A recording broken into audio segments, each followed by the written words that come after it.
Dari rumput jadi jutaan. Kisah nyata, pemuda desa yang sukses karena ide receh yang diremehkan banyak orang. Nah, sebelum lanjut, klik dulu share, like, dan subscribe ya, biar nggak ketinggalan video terbaru dari kami. Dan kamu juga bisa ikut membantu pengembangan channel ini dengan cara klik tombol thanks atau terima kasih. Yuk kita lanjut. Pernahkah kamu merasa hidup mentok? Kerja apapun dicoba, tapi tak ada yang benar-benar cocok. Pernah di fase mencari jati diri, tapi selalu pulang dengan rasa gagal? Itulah fase yang dialami seorang pemuda desa yang akan kita ceritakan hari ini. Sebut saja namanya Adit, seorang pemuda sederhana dari pinggiran Sleman. Kisah yang mungkin juga mirip dengan perjalanan banyak anak muda di desa. Adit bukan orang yang malas. Ia justru pekerja keras, tapi selalu berpindah-pindah pekerjaan. Pernah kerja di ekspedisi, pernah kerja dekorasi, pernikahan, pernah bantu proyek, bahkan pernah jadi petugas pemilu. Pendapatannya tidak tetap, kadang ada, kadang kosong.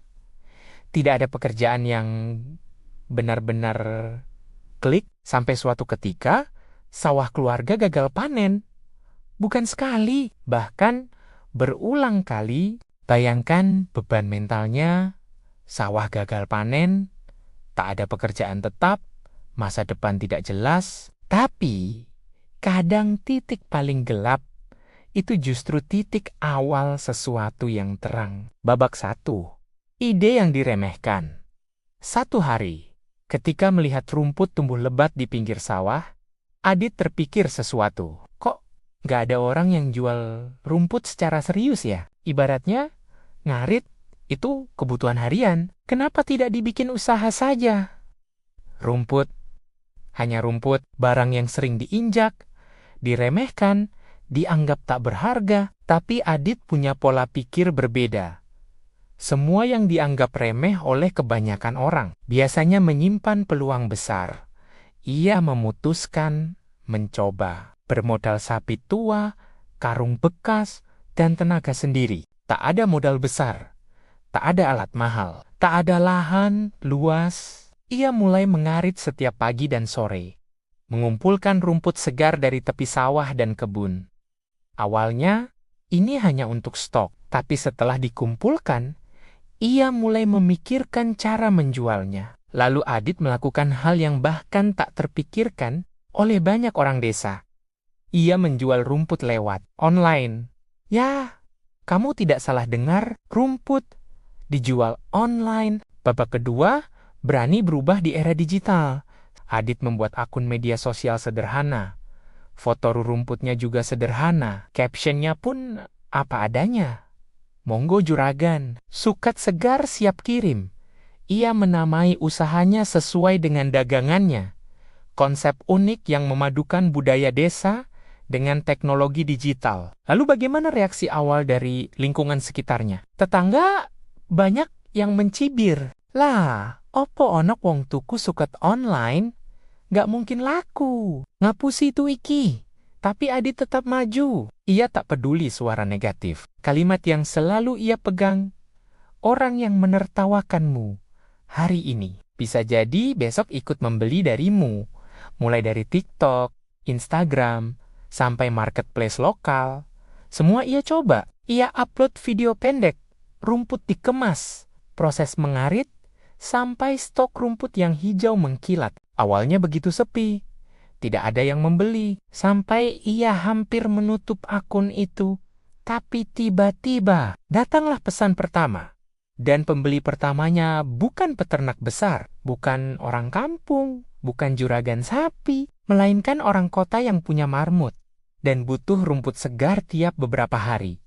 Adit kaget. Saya pikir rumput cuma untuk sapi, ternyata buat hewan kecil juga laku. Dari situ pikirannya terbuka lebar.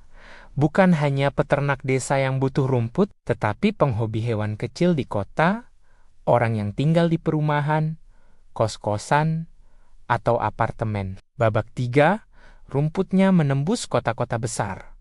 Pesanan berikutnya datang dari keluarga yang memelihara kelinci. Besoknya dari pemilik domba kecil, lalu dari peternak rumahan yang sibuk bekerja dan tidak sempat ngarit. Sampai akhirnya datang pesanan dari luar kota. Bahkan pernah ada pesanan dari Tangerang, dikirim via ekspedisi. Ini membuatnya sadar kalau rumput saja bisa menembus kota besar. Berarti seluas itu pasar saya. Dalam beberapa bulan, usahanya berkembang. Ia bisa memanen 5-6 karung rumput per hari. Ia menambah area panen dan menjalin kerjasama dengan petani sekitar. Ia mulai belajar cara mengemas rumput agar tetap segar saat jauh dikirim. Dan setiap hari, ada saja DM masuk menanyakan stok. Rumput yang dulu dianggap tak berharga, kini berubah menjadi sumber pendapatan harian. Bahkan, omsetnya tembus jutaan per bulan. Babak 4. Pelajaran penting untuk kita semua. Kisah ini bukan sekadar cerita pemuda desa. Ini pelajaran bisnis yang sangat dalam. 1. Tidak ada ide yang terlalu remeh. Rumput adalah barang paling direndahkan orang. Tapi kalau ada kebutuhan, berarti ada peluang. 2. Teknologi bisa menyalakan peluang kecil menjadi besar. Tanpa online, Adit hanya bisa menjual rumput ke tetangga sekitar. Tapi dengan digital, ia menjangkau kota-kota besar. 3. Usaha terbaik bukan yang paling keren, tapi yang paling dibutuhkan. Banyak orang sibuk cari ide. Wah, padahal uang sering datang dari kebutuhan sederhana. 4. Kegagalan bukan akhir, tapi justru merupakan titik balik. Gagal panen, gagal kerja, gagal arah hidup. Justru dari situlah Adit menemukan jalannya. 5. Konsistensi mengalahkan bakat. Video pertamanya sepi, tidak ada pembeli, tapi ia tetap posting. Dan hasilnya datang perlahan. Babak 5. Penutup dan kesimpulan. Kisah ini bukan sekedar untuk memuji Adit, tetapi kisah ini untuk membuka mata kita. Kalau seorang pemuda desa dengan modal sabit tua dan karung bekas bisa menciptakan peluang dari rumput, maka kamu pun bisa menciptakan peluang dari apapun yang ada di sekelilingmu. Kamu tidak harus punya modal besar, tidak harus punya lahan luas, tidak harus punya skill luar biasa. Kamu hanya perlu satu hal, keberanian melihat peluang yang tidak dilihat orang lain. Mulailah dari yang kecil, dari apa yang ada, dari apa yang kamu bisa hari ini, karena seringkali usaha besar tumbuh dari ide kecil yang diremehkan. Dan masa depan berubah dari keputusan kecil yang kita ambil hari ini. Jadi, apa rumput versimu? Apa peluang sederhana di sekelilingmu yang belum kamu lihat? Temukan itu dan mulai bergerak. Demikian, sampai ketemu di video berikutnya. Salam sukses.